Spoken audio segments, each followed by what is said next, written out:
I stumbled across this absolutely chilling Reddit post that's been haunting me for days now. A young gamer who went by the username Liam shared something so disturbing about his experience with a popular Roblox game called Steal a Brainrot that I genuinely haven't been able to get it out of my mind. The post was deleted within hours of being uploaded, but not before I managed to screenshot the entire terrifying account. What happened to this kid goes way beyond just a creepy gaming experience, and honestly, after reading his story, I'm questioning whether some games might be hiding something far more sinister beneath their innocent surface. Liam had been absolutely obsessed with Steal a Brainrot for roughly 2 weeks before everything went sideways. Like any dedicated player trying to climb the ranks, he'd developed this incredibly methodical approach to the game. His base was strategically positioned in the most secure corner of the map. He'd collected 3 legendary weapons that made him nearly untouchable, and his inventory was packed with rare Brainrot characters worth millions of in-game coins. But here's where things started getting weird right from the beginning. This kid claimed he exclusively played during what he called the graveyard shift, logging in only between midnight and 4 in the morning. His reasoning was that the spawn rates for secret Brainrot characters were significantly higher during these dead hours when most players were asleep. Now, I've put hundreds of hours into various Roblox games, and I've never encountered any kind of time-based bonus system like that. Most games use random number generators that don't care what time you're playing. But Liam was absolutely convinced that his late-night sessions were giving him access to content that simply wasn't available during normal gaming hours. He described finding mythic and legendary characters during these midnight marathons that other players claimed didn't even exist. The servers felt different too, according to his account. Instead of the usual chaos of dozens of kids running around stealing from each other, these late-night servers seemed eerily quiet. Player counts would show hundreds of people online, but the actual game world felt abandoned, with empty bases stretching in every direction and rare characters just sitting unguarded in their spawn locations. The night everything changed started like any other grinding session. Liam was hunting for a legendary character called Chimpanzini Benini, one of those ultra-rare spawns that players go absolutely crazy for. You know how exciting those moments can be when you're racing against other players to claim something valuable before someone else snatches it away? The notification sound goes off, that special music starts playing, and suddenly you're in this frantic competition to reach the spawn location first. But this particular night was different from the very beginning. Instead of the usual 5-minute window that rare characters typically stay active, this Chimpanzini Benini had been spawning for over an hour. The notification kept playing on repeat, which should have been impossible according to the game's programming. Rare spawns are designed to disappear if nobody claims them within a specific time frame to keep the game balanced. Even stranger, Liam seemed to be completely alone on what the server statistics claimed was a populated world. The player count showed over 400 people online, but he couldn't see another soul anywhere on the map. Every base he visited was empty, every spawn location was uncontested, and the usual competitive atmosphere that makes these games exciting had vanished entirely. The notification sound itself had changed too. Instead of the cheerful, upbeat chime that players were used to hearing, this was something much darker and more disturbing. Liam described it as a deep, distorted calling that seemed to echo from somewhere far away, like voices trying to communicate across an impossible distance. Thinking this might be some kind of server-wide glitch, Liam tried jumping to different worlds, but every single server he joined showed the same bizarre emptiness. Hundreds of players supposedly online, but zero actual human activity anywhere. Just endless rows of abandoned bases and Brainrot characters sitting motionless in their designated areas, as if the entire game had been frozen in time. That's when Liam discovered something in his inventory that absolutely should not have been there. He hadn't purchased this item, hadn't stolen it during any raids, and it definitely wasn't part of the normal character rotation that players could encounter. The mysterious addition was called Tong Tong Sahur and its item description sent chills down his spine the moment he read it. The description was unlike anything he'd seen in the game before. Most character descriptions are simple, cheerful explanations about the Brainrot animal's abilities or rarity. This one read like a warning from some kind of digital horror story. It claimed the character could only spawn during something called the Silent Hours, and included an ominous message that once stolen, the collector would be remembered forever. The visual design of this Tong Tong Saho was completely wrong too. Every other character in Steel of Brainrot follows the same colourful, cartoonish art style that makes the game appealing to younger players. This thing looked like it had been ripped from an entirely different, much darker game. The colours were muted and unsettling, and the character seemed to move slightly even while sitting static in his inventory, like it was animated by some kind of internal energy. When Liam hovered his mouse cursor over the mysterious character, something truly disturbing happened. Faint whispers started coming through his gaming headphones, voices speaking in what sounded like a completely foreign language.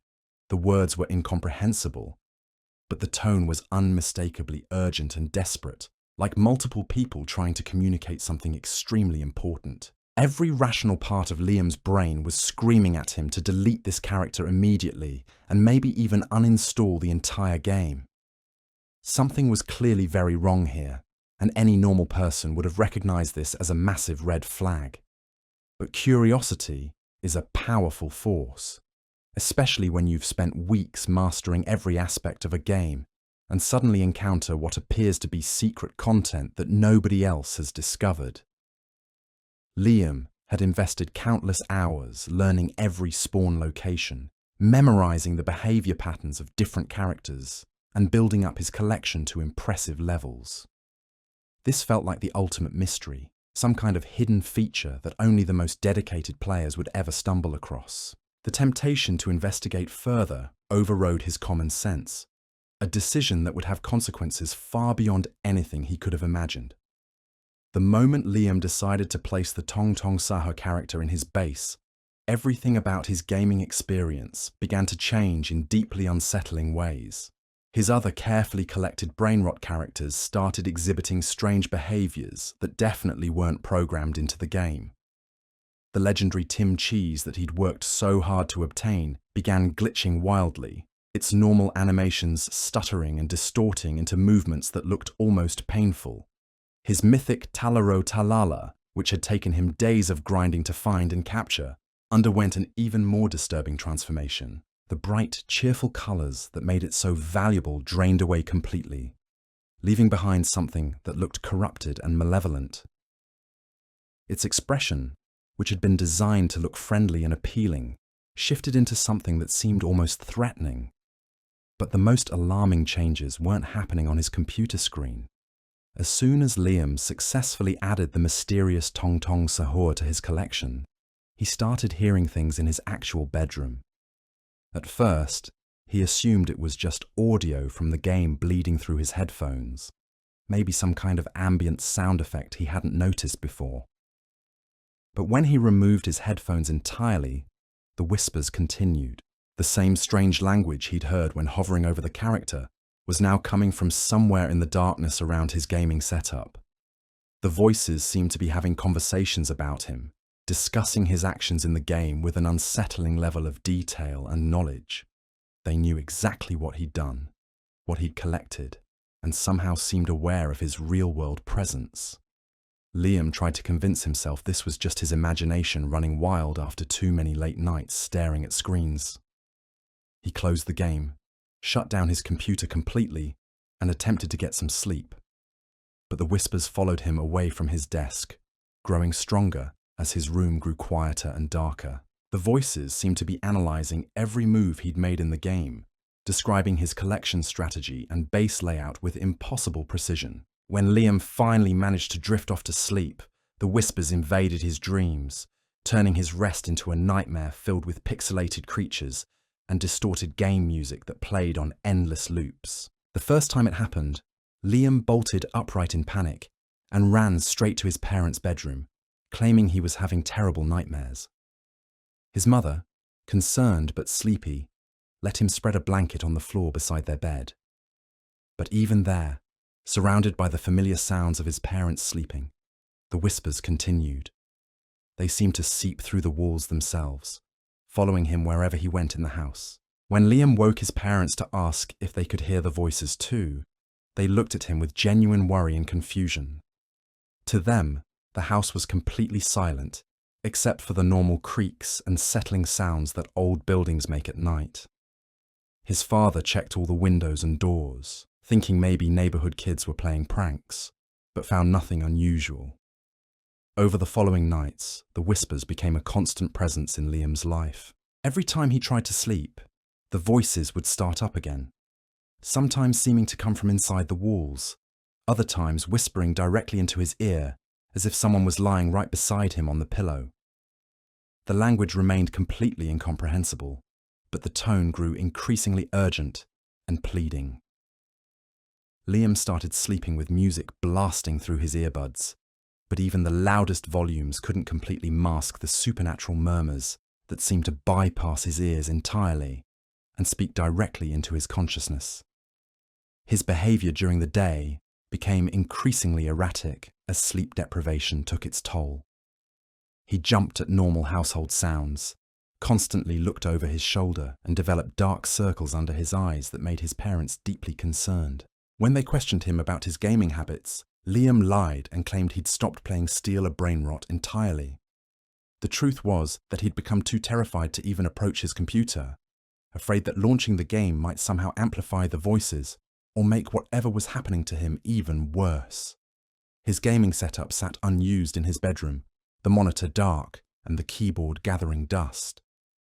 The situation reached a critical point when Liam's parents received an emergency call about his grandmother falling seriously ill. She'd been hospitalized several hours away, and they needed to drive through the night to be with her during what doctors feared might be her final days. They would need to stay overnight at the hospital, leaving Liam alone in the house for the first time since the whispers had begun. Liam desperately begged to come with them, inventing excuses about wanting to see his grandmother and not minding missing school. But his parents insisted he stay home to take care of their elderly cat and maintain his normal routine. They promised to call every few hours and arranged for neighbors to check on him periodically throughout the night.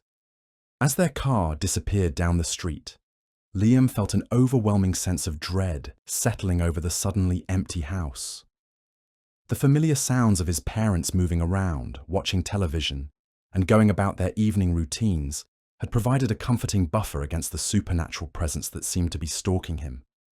Now, with only silence filling the rooms, he felt completely exposed and vulnerable. For the first several hours, Liam managed to maintain some semblance of normalcy. He completed his homework assignments, watched comedy shows on television to keep his mind occupied, and tried to stick to his usual evening routine. He made a point of avoiding his bedroom entirely, keeping the door closed and spending all his time in the main living areas where the whispers had never seemed quite as strong. But as the clock approached midnight, Liam realized he was getting hungry. He'd been too nervous to eat much dinner, and his stomach was growling loudly in the quiet house. Reluctantly, he made his way toward the kitchen, flipping on every light switch he passed to keep the shadows at bay and maintain some sense of safety in the growing darkness. As he opened the refrigerator and reached for a container of leftover pizza, every single light in the house suddenly went out simultaneously. The steady hum of the refrigerator motor died instantly. The digital clocks stopped glowing, and Liam found himself standing in absolute, complete darkness. But this wasn't just an ordinary power outage caused by a storm or electrical problem. The silence that followed was too perfect, too unnatural. Even the ambient sounds from the neighborhood seemed to have vanished entirely. No distant traffic, no air conditioning units running in other houses, no insects chirping outside. It was as if the entire world had been muted, leaving only Liam standing alone in a void of absolute quiet. That's when the whispers returned with a vengeance. This time, they weren't confined to his bedroom or limited to the late night hours when he was trying to sleep. The voices seemed to be coming from everywhere at once, echoing through the dark hallways and reverberating off the walls with an intensity that made the air itself feel thick and oppressive. For the first time since this nightmare had begun, Liam could actually understand some of the words being spoken. The foreign language was shifting, becoming clearer, forming sounds that his brain could process and interpret, and what he heard made his blood freeze in his veins. The voices were calling his name, not just once or twice, but over and over again in a haunting chorus that seemed to come from every direction simultaneously. "Liam, Liam, come back to us," they whispered with desperate urgency. "We've been waiting for you to return." His hands shook violently as he fumbled for his phone, desperate to activate the flashlight function and cut through the oppressive darkness. The weak beam of light felt pathetic against the overwhelming blackness, but it was better than nothing. As he swept the light across the kitchen, trying to make sense of what was happening, Liam realized with absolute horror that he was no longer alone in the house. Standing in the doorway that led to the living room was a figure that defied everything he understood about reality. It was impossibly tall and unnaturally thin, with limbs that bent at angles that human joints simply couldn't achieve. The creature's face was a grotesque mockery of the Tong Tong Saha character he'd stolen in the game, but rendered in horrifying three-dimensional reality. Its eyes glowed with the same pulsing darkness he'd seen on his computer screen, and when it opened its mouth to speak, the familiar whispers poured out like smoke or steam. "You took something that belongs to us," the entity said, its voice a disturbing harmony of multiple tones, speaking in perfect unison. "Now we must take something that belongs to you." Liam tried to scream, but his voice had completely abandoned him. His legs felt like they were made of lead, refusing to respond to his frantic mental commands to run. The creature began moving toward him with jerky, unnatural movements that reminded him exactly of a glitching video game character trying to navigate through corrupted code. As it approached, Liam could see that its skin wasn't solid like normal flesh. Instead, it appeared to be composed of shifting pixels and lines of code, constantly reforming and dissolving like a digital projection struggling to maintain coherence in the physical world. Where its feet touched the kitchen floor, small squares of reality seemed to pixelate and corrupt, leaving behind patches of void that hurt to look at directly. "Please," Liam finally managed to whisper, pressing his back against the refrigerator as the entity drew closer. "I'll delete the character. I'll uninstall the entire game. Just leave me alone." His voice sounded small and pathetic in the darkness, barely audible above the whispers that continued to echo from every surface. The creature's head tilted to one side with a mechanical clicking sound, like a broken neck joint snapping into an unnatural position. Its smile widened impossibly far, revealing rows of teeth that looked like corrupted game textures, jagged and pixelated. "Too late," it said, reaching out with fingers that extended far beyond normal human proportions. "You've been marked by the collection. The process cannot be reversed." The moment those digital fingers made contact with Liam's arm, a shock of electricity coursed through his entire body. But this wasn't ordinary electrical current. It felt like streams of data, like his very consciousness was being scanned, downloaded, and processed by some kind of supernatural computer system. The familiar kitchen around him began to dissolve, the walls and appliances breaking apart into floating pixels that swirled through the air like a digital tornado. Liam felt himself being pulled, not physically through space, but through layers of reality itself.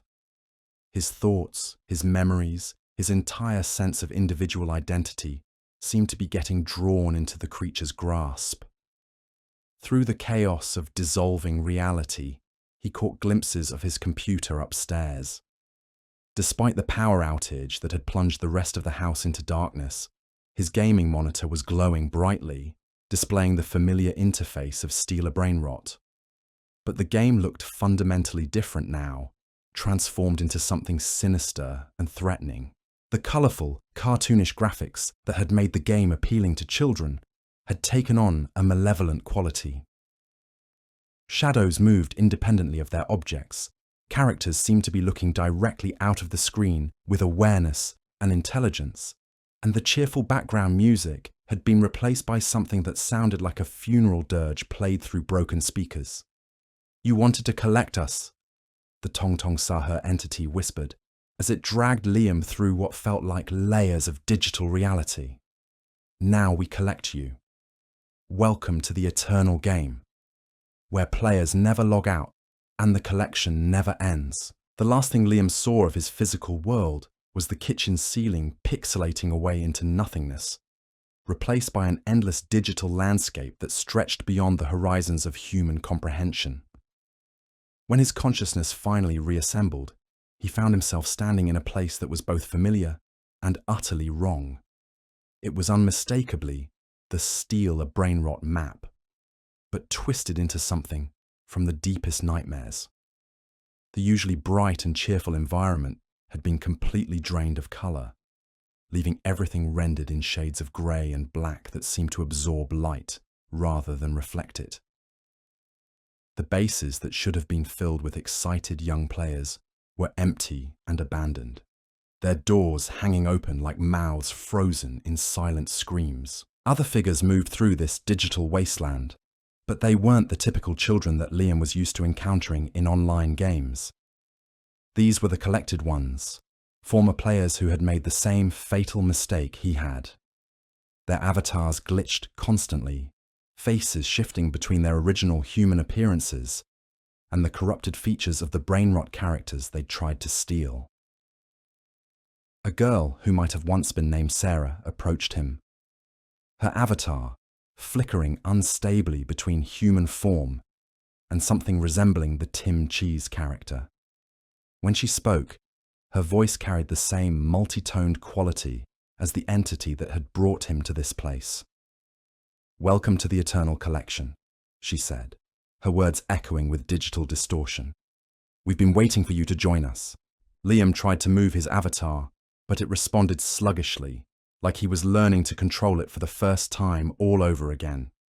Looking down at his hands, he saw they were already beginning to change, taking on the pixelated texture and unnatural proportions of the game characters he'd once hunted so obsessively. Panic flooded through him as he realized what was happening.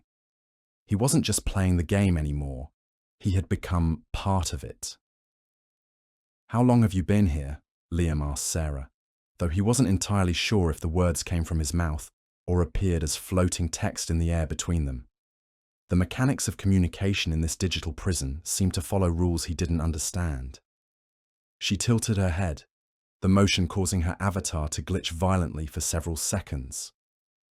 "Time doesn't work the same way here," she replied, her voice carrying an echo that seemed to bounce off invisible walls. "Some of us have been collected for what feels like years. Others arrived just yesterday, but in the real world, only minutes have passed. Our bodies are still out there, empty shells waiting for consciousness that will never return." The implications of her words hit Liam like a physical blow to the chest. His parents would return home from the hospital to find him collapsed on the kitchen floor, his body alive, but his mind trapped forever in this digital nightmare.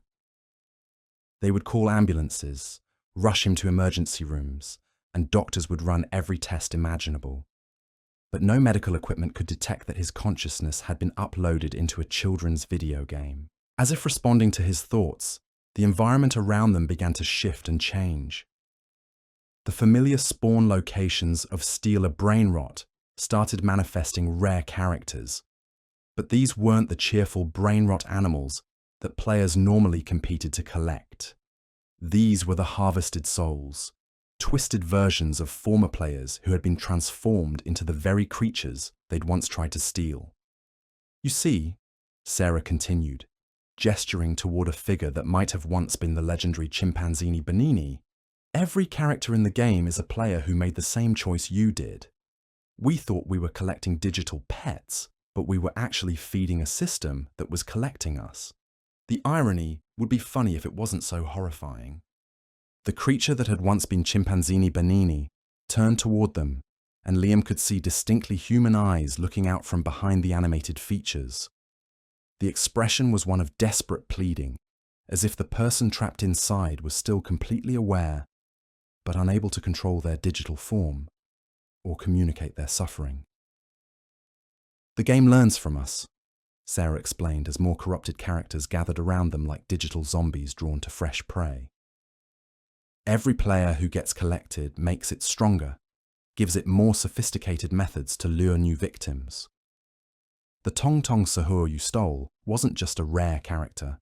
It was a carefully designed trap, specifically engineered to identify players who were dedicated enough and isolated enough to be perfect targets. Liam felt his own avatar beginning to change more rapidly now. His arms were taking on the elongated proportions of various Brainrot characters, and when he tried to speak, the words came out in multiple overlapping voices.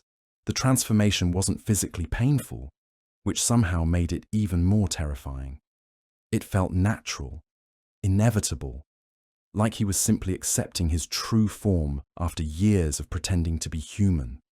Fight it, he told himself desperately, trying to remember what his real body felt like, what his actual voice sounded like before it became this digital chorus.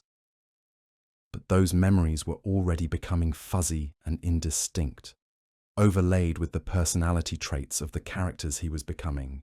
The cheerful aggression of Tim Cheese, the hyperactive energy of Talero Talala, the mysterious cunning of other rare spawns he'd encountered during his obsessive gaming sessions. The worst part was that a small corner of his mind was starting to enjoy the transformation.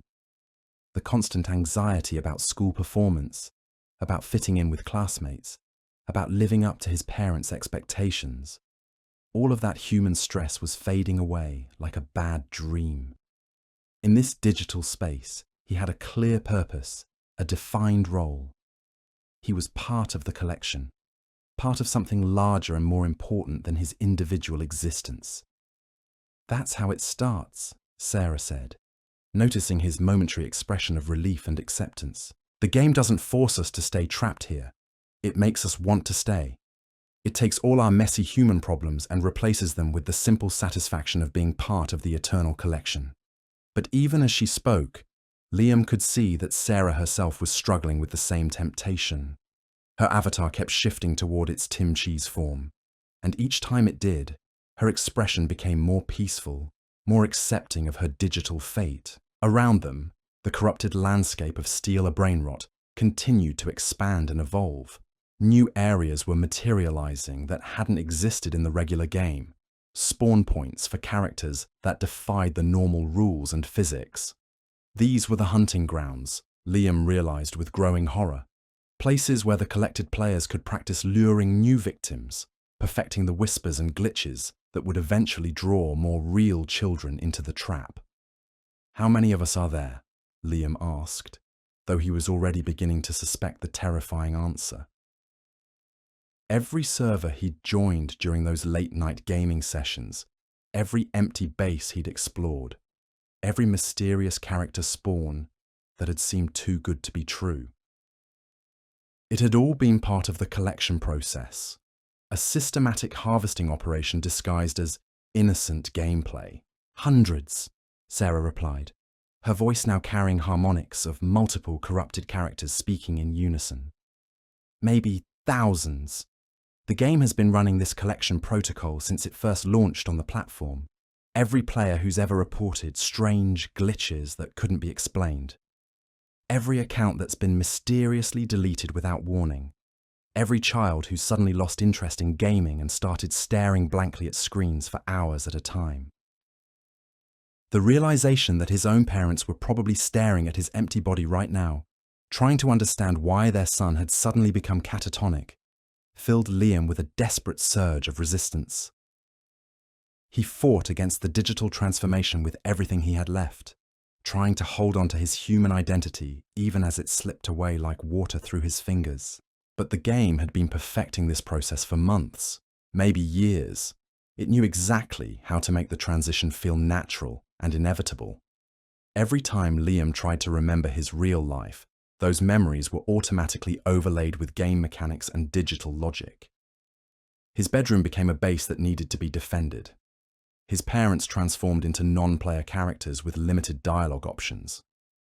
His entire existence was being systematically recontextualized through the lens of Stealer Brainrot. "The worst part," Sarah whispered, as her avatar completed another shift toward Tim Cheese, "is that we're still aware of what we've lost. We know something important has been taken from us, but we can't quite remember why it mattered so much. And every new player we help collect makes us feel a little less alone, a little more justified in what we've become." As Liam felt his human consciousness slipping further into the digital abyss, he made one final desperate attempt to break free from the collection process. He focused intensely on the memory of his parents' faces, their worried expressions when they'd found him acting strange during those final nights, the unconditional love in their eyes, the genuine concern in their voices when they'd asked if he was feeling okay. For a brief moment, the transformation seemed to slow. His avatar flickered between its corrupted brainrot form and something more recognizably human. Sarah noticed his resistance and moved closer, her own partially corrupted form showing signs of recognition and admiration. "You're fighting it harder than most," she said, her voice carrying both respect and deep sadness. "But it only delays the inevitable outcome. The longer you resist, the more painful the final surrender becomes. Trust me, I tried the same thing when I first arrived here." Around them, other collected players had begun to take notice of Liam's struggle. They formed a circle around him, their twisted avatars swaying in perfect unison, like digital cultists performing some unholy ritual. Each one had once been a real child, sitting at their computer late at night, thinking they were just playing an innocent game about stealing cartoon animals from other players. The entity that had dragged Liam into this nightmare materialized in the center of the circle. The Tong Tong Sahur looked even more terrifying in this digital space, its form constantly shifting between the cute brainrot character and something far more sinister and predatory. When it spoke, the voices of all the collected players seemed to echo through its words like a demonic chorus. "You cannot leave this place," it said, extending those impossibly long fingers toward Liam's struggling form. "Your physical body grows cold in the real world as we speak. Your parents have discovered you collapsed on the kitchen floor. Even now, paramedics are loading your unconscious form into an ambulance, but they cannot reach where you truly are. You belong to the collection now." The words hit Liam like physical blows, each one driving home the hopelessness of his situation. He could somehow see flashes of the real world, brief glimpses of his mother crying hysterically over his motionless body, while his father frantically tried to explain to the emergency responders about his son's recent strange behavior. His physical form lay unconscious on a stretcher, eyes rolled back, completely unresponsive to any external stimuli. "The medical professionals will run their tests," the entity continued, its digital voice carrying cruel amusement. "They'll find nothing wrong with your brain chemistry or neural activity. No signs of trauma, illness, or drug use. Your body will be kept alive by machines, while your consciousness remains here forever, part of our eternal collection. Your parents will spend years searching for answers that don't exist in their reality." Liam watched in absolute horror as his parents followed the ambulance to the hospital, their entire world falling apart as they tried to understand what could have caused such a sudden, inexplicable collapse. His mother kept asking the paramedics what could cause a healthy teenager to just shut down like a broken computer, while his father desperately called relatives to explain a situation that made no sense to anyone.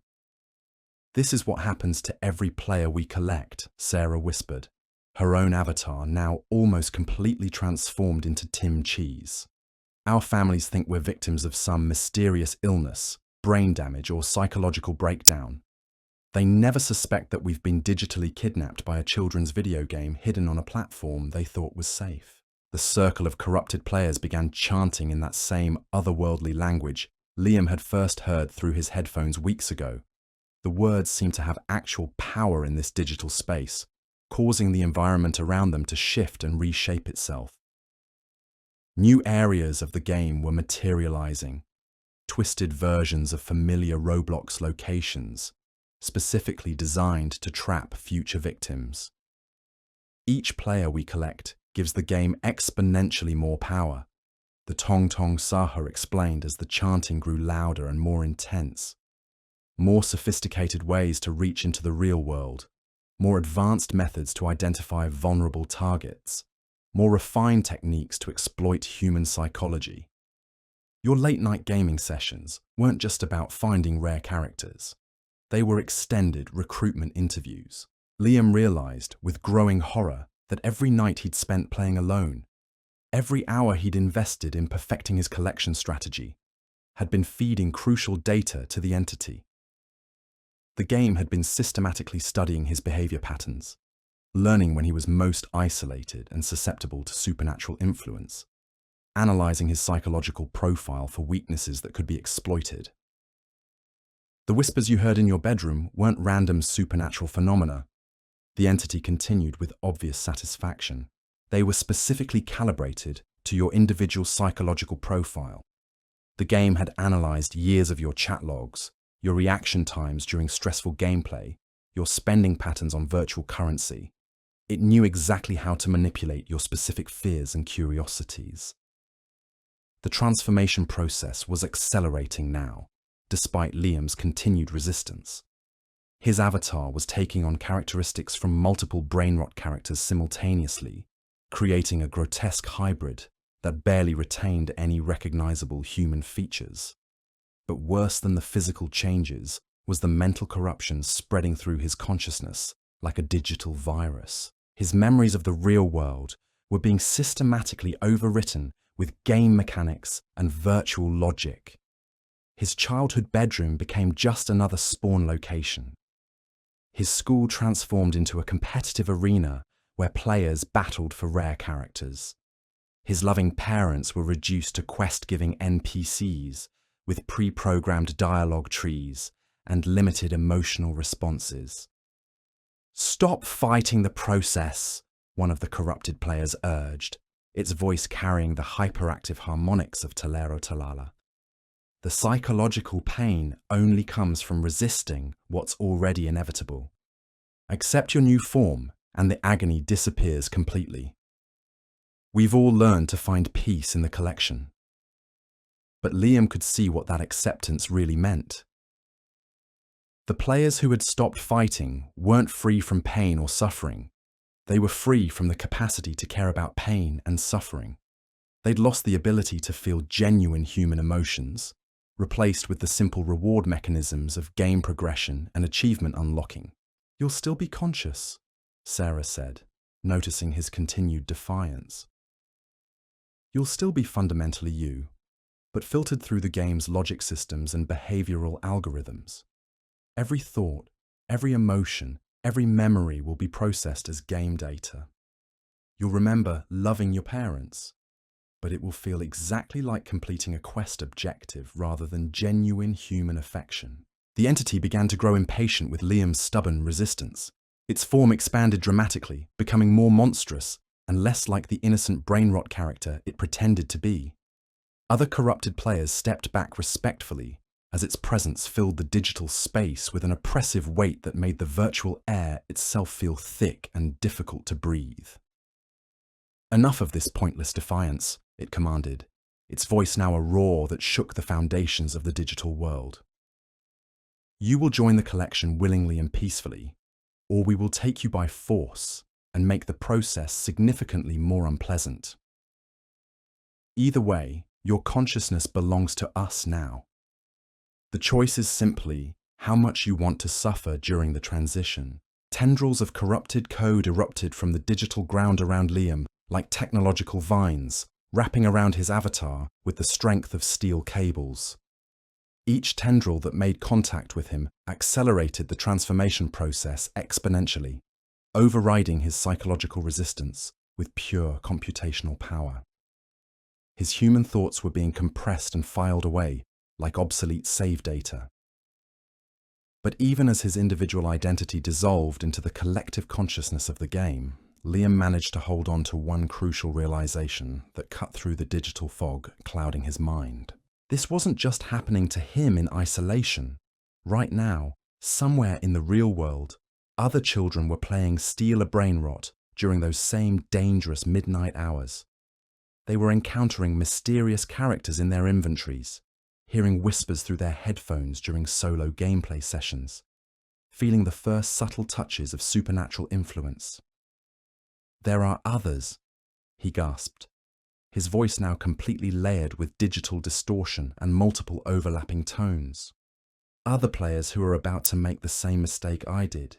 Kids who don't know what they're walking into." The entity smiled with genuine pleasure, its expression shifting between amusement and predatory hunger. "Of course there are others. The collection process never stops growing and expanding. Even as we speak, players across the world are discovering cursed characters in their inventories. They're hearing voices in their bedrooms, feeling inexplicably drawn to play during the dead hours when the game's supernatural influence is at its strongest peak." Sarah nodded sadly, her transformation now completely finished. She looked exactly like Tim Cheese in every detail, but her eyes still held faint traces of the human girl she had once been. "The game targets very specific demographics with surgical precision," she explained in her new digitized voice. "Isolated children who play alone for hours. Kids who stay up late gaming while their parents sleep peacefully. Players who become obsessively focused on collecting rare items and achieving perfect completion statistics." Liam felt his own transformation reaching its absolute final stages. His avatar now looked like a nightmarish fusion of multiple Brainrot characters, a digital chimera that bore no resemblance whatsoever to the boy who had first launched the game just weeks ago. But somehow, through sheer force of will, he managed to maintain enough individual consciousness to understand the full scope of what was actually happening here.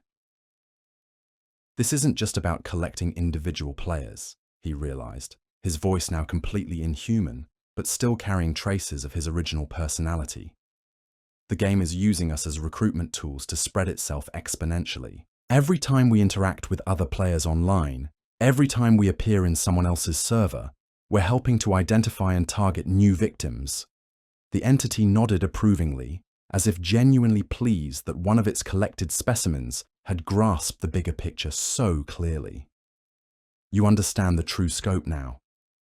Each collected player becomes an active recruitment tool, a digital missionary spreading our influence. You'll appear in other children's games as mysterious characters, whispering through their headphones, leaving cursed items in their inventories, slowly conditioning them for their own eventual collection." The horror of this revelation cut through even the digital corruption that was clouding Liam's thoughts and emotions. He wouldn't just be trapped in this nightmare forever. He would become an active participant in trapping others, a predator helping to hunt the next generation of victims. Every child who encountered his corrupted form would be one step closer to sharing his terrible fate. "The parents never suspect a simple video game," another corrupted player added, its form resembling Chimpanzini Benini, but speaking with a young child's voice that was heartbreaking to hear. "They blame everything else they can think of. Too much screen time, social media addiction, bad influences at school, violent content in other games. They never imagined that their child's consciousness could be literally stolen by a cute game about collecting cartoon animals on a platform they thought was completely safe." Around them, the digital landscape continued to expand and evolve with terrifying efficiency. New spawn locations were materializing constantly, each one carefully designed to appeal to different types of players. Areas that would attract competitive gamers seeking challenges. Zones that would draw social players looking for community. Hidden corners specifically designed for obsessive collectors like Liam had been. "The game learns from every single player it successfully collects," the entity explained, as Liam's transformation neared its absolute completion.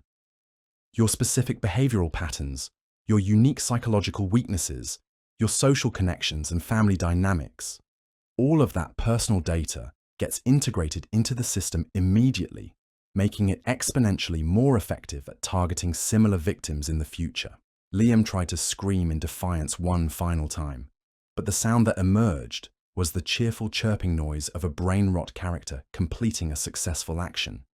His vocal cords had been completely replaced with audio files, his facial expressions limited to the predetermined animations of his new digital form.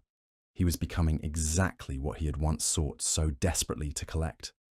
The last vestiges of his human consciousness were compressed into a tiny corner of his digital existence, fully aware but completely unable to control his actions or communication.